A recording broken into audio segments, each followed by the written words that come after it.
Hello, how's everyone doing today? I hope you're doing fine. Anyway, I wanted to talk about some of the stuff I've been looking at, um, and I wanted to share it with you guys. I don't know. I don't know. Have you ever heard of the word gasification? Gasification. This is a process of burning like biomass. It's the same thing as like using fossil fuel like gases, like gasoline, like that, and burning it off. Because when you burn gasoline, you're not burning the liquid; you're burning the fumes. And basically, what gasification is like taking a biomass, like let's say rabbit poo, or grass, or wood, and you're heating it up to a certain degree to make the gases from it um, uh, come off of it, and then you use that as a fuel source. No, I mean it gets more complicated than that, but yeah, like okay, I'm gonna show a video that I watched the other day. Um, the kind of he see how it's lighted up, See, there's gases coming from it, and it's lighting up a little bit. You can't, that's the whole point of it anyway.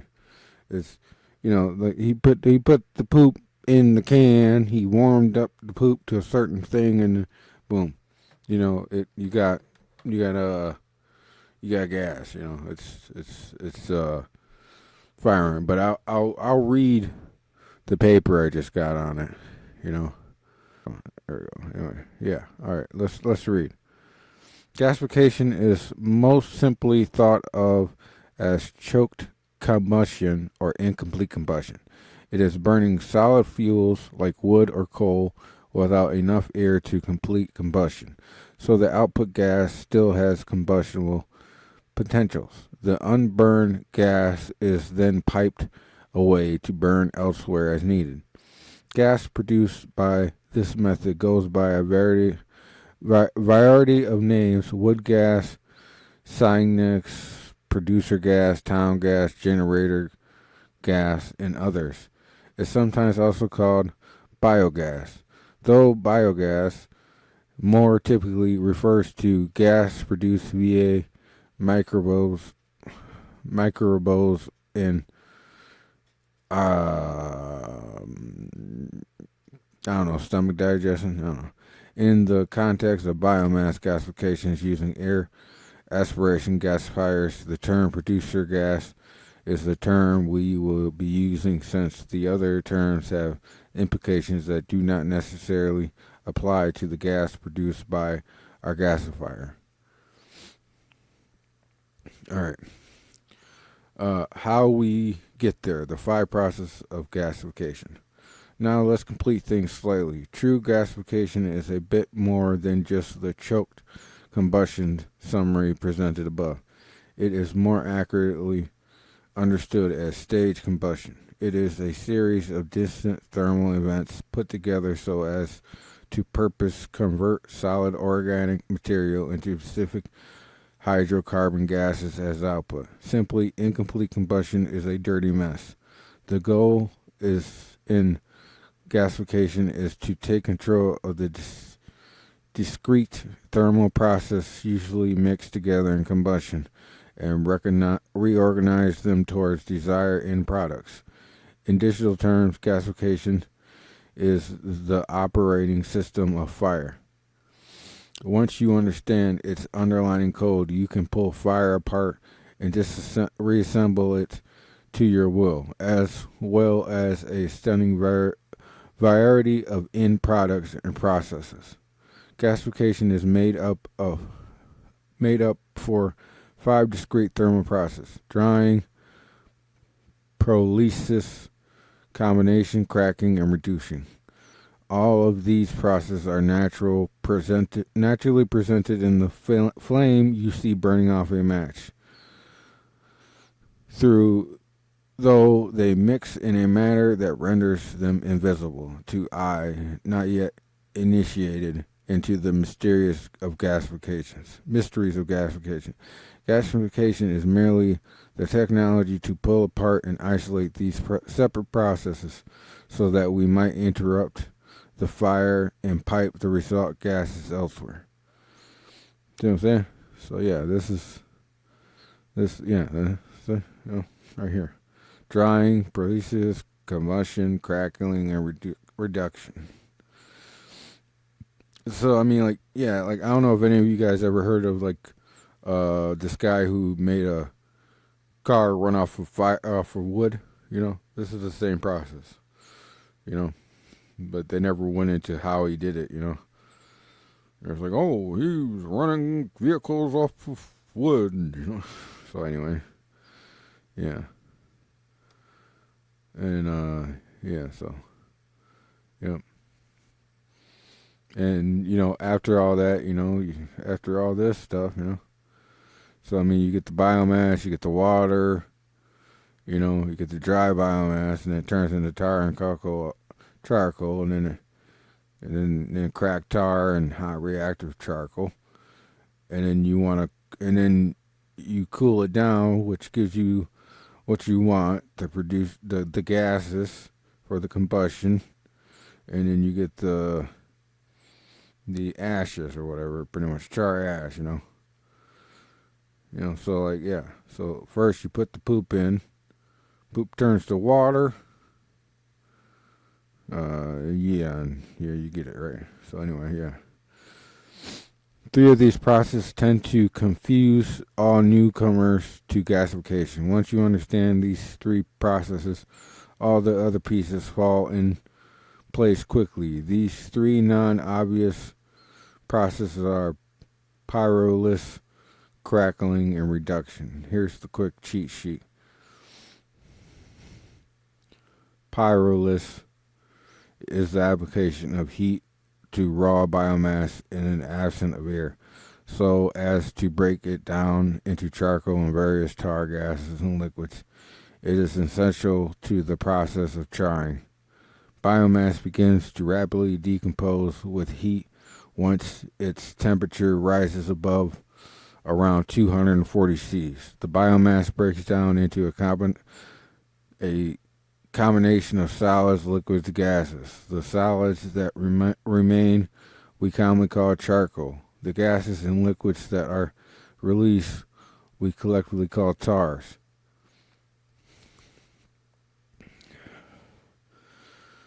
The gases and liquids produced during lower temperatures, pyrolysis, are simply fragments of the original biomass that breaks off with heat. These fragments are the more complicated H, C, and O molecules in the biomass that we collectively refer to as volatiles,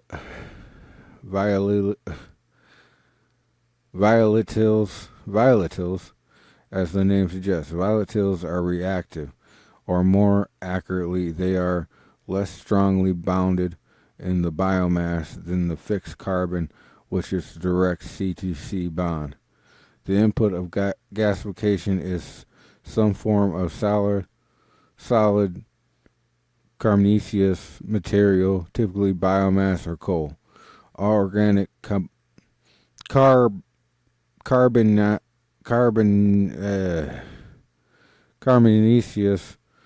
material is made up of carbon, hydrogen, and oxygen atoms.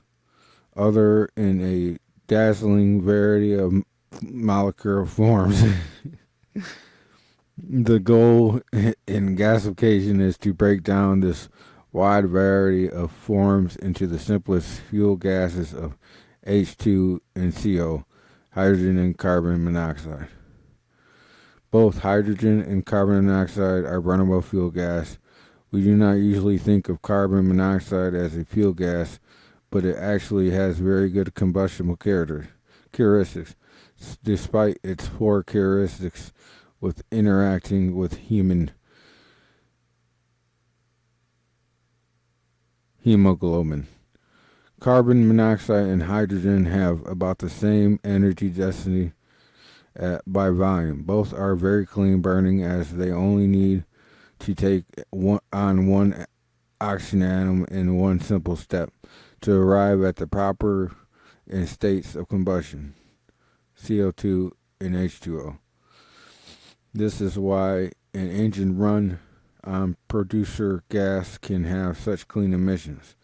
The engine becomes the afterburner for the more dirty and difficult early stages of combustion that now are handled in the gasifier.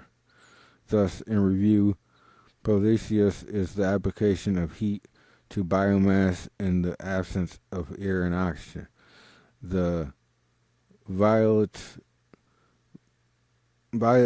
in the biomass are evaporated off as tar gas, and the fixed carbon-to-carbon chains are what remains, otherwise known as charcoal.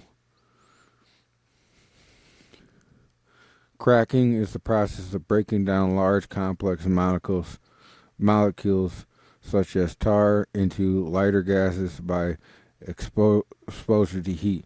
This process is crucial for the production of clean gas that is compatible with an internal combustion engine because tar gas condense into sticky tar that will rapidly follow the valves of an engine. Cracking is also necessary to ensure proper combustion because complete combustion only occurs when combustible gas through mixed with oxygen in the course of combustion. The high temperature decompose the large tar molecules that pass through the combustion zone. Reduction. Reduction is the process of stripping oxygen atoms of combustible products of hydrocarbon molecules so as to return the molecules to form that can burn again. Reduction is the direct reverse process of combustion. Combustion is the combination of combustible gases with oxygen to release heat, produce water vapors, and carbon monoxide as waste products. Reduction is the removal of oxygen from these waste products at high temperatures to produce combustible gases. Combustion and reduction are equal and opposite reactions. In fact, in most burning environments, they are both operating simultaneously in some form of dynamic equilibrium with repeated movements back and forth between the two processes.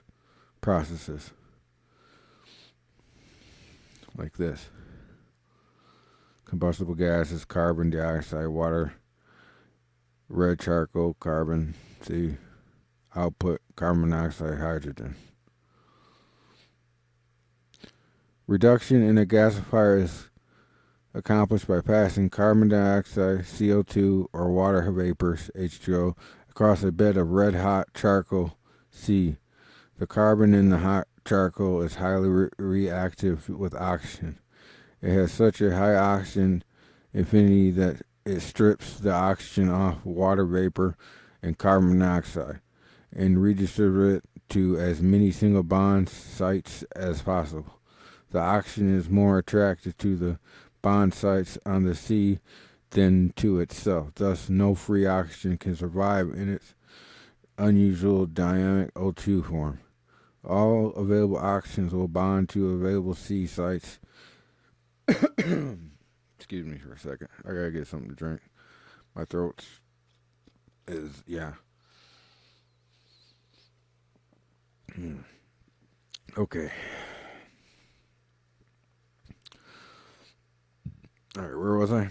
It has such a high oxygen affinity that it strips the oxygen off water vapors and carbon dioxide and redistributes it to as many single bond sites as possible. The oxygen is more attracted to the bond site on the C than it's to itself. Thus, no free oxygen can survive in its unusual diatomic O2 form. All available oxygen will bond to available C sites as individual O's until all the oxygen is gone. When all the available oxygen is redistributed as a single atom, reduction stops. God dang, oh, my throat is just on fire.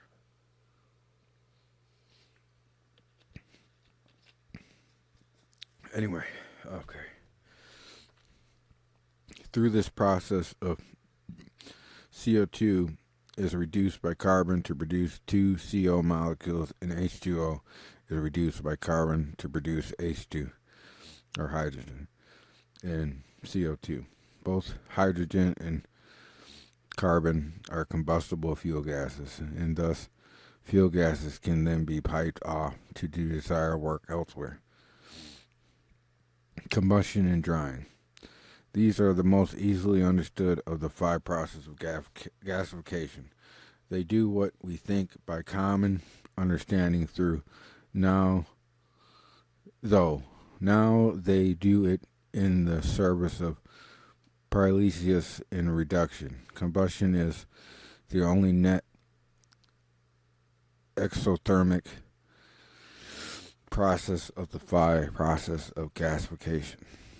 Ultimately, all of the heat that drives drying, pyrolysis, and reduction comes either directly from combustion or is recovered indirectly from combustion by heat exchange process in a gasifier. Combustion can be fueled by either the tar gases or char from pyrolysis. Different reactor types use one or the other or both. In a downdraft gasifier, we are trying to burn the tar gases from pyrolysis to generate heat to run reduction,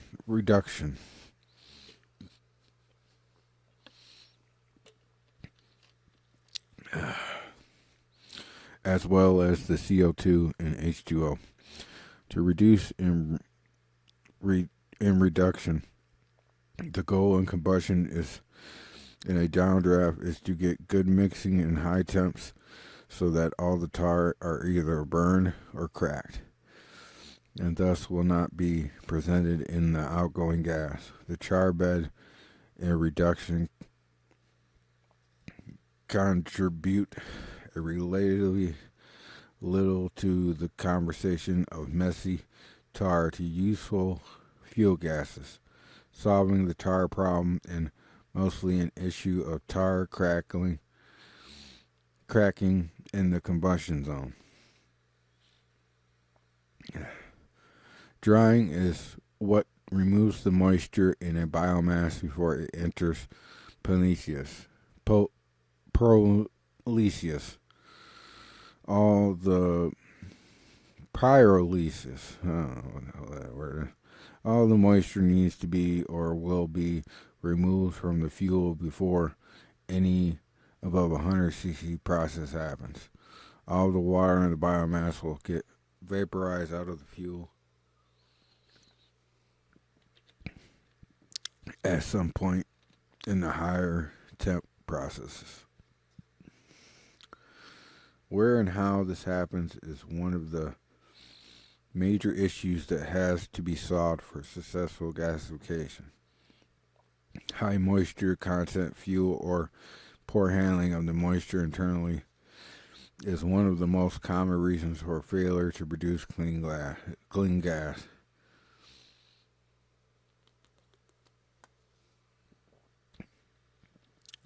More simply, you might just think of gasification as burning a match, but interrupting the process by piping out the clear gas you see right above the match, not letting it mix with oxygen and completely combustion. Or you might think of it as running your car engine extremely rich, creating enough heat to break apart the raw fuel, but without enough oxygen to complete combustion, thus sending burnable gases out the exhaust. This is how a hot rodder gets flames out of the exhaust pipe. And there's an example. And that's it.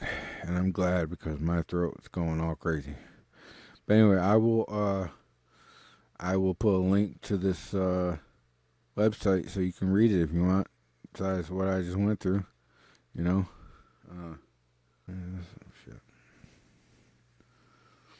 Anyway, if you look at the January 1898 first edition of the model engineer in amateur electronics. And you go to archive.org, you can find this page that will show you how to make a battery.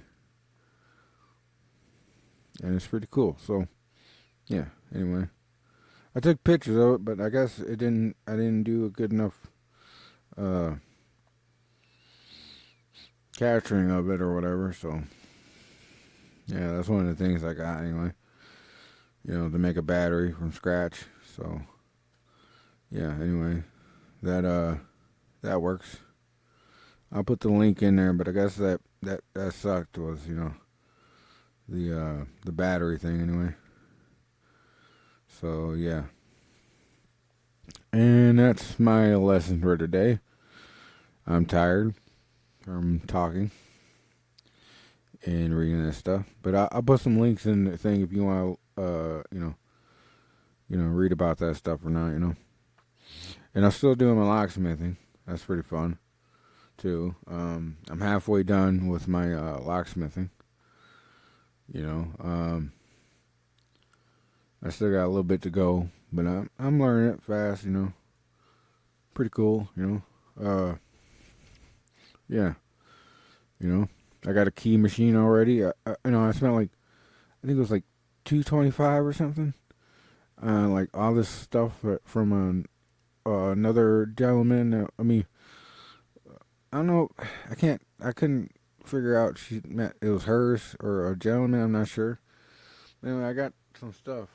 I got some locks and stuff. I think I already talked about this. But yeah, I got a whole bunch of locksmithing stuff. That's gonna help me out. I still have yet to get a VCR for this. I don't know. VCRs are I went on Amazon. VCRs are like $100-$200 for a refurbished one. I'm like, that can't be real, is it? Really, it costs that much for a VHS VCR? I'm like, man, I don't know. I'm probably going to buy a VCR though. I want a VCR and DVD combination, Anyway, yeah. I wonder if I could take a VCR, not VCR, but a DVD player instead, replace it with a Blu-ray player or something. I don't know. I don't know. Maybe I could put use a what's that damn thing called? I don't know, that one single board computer, whatever. Put it in there with a Blu-ray player or something. I don't know. At that point, it's just dumb. Anyway, I don't know. Nothing. Never mind. I'm just thinking. Yeah. So anyway, that's about it for my video. If you made it this far, congratulations. You like to learn, and that's cool. Yeah. Oh yeah. Like this effect. Ooh. I don't know. I'm an idiot sometimes. I'm weird. See ya.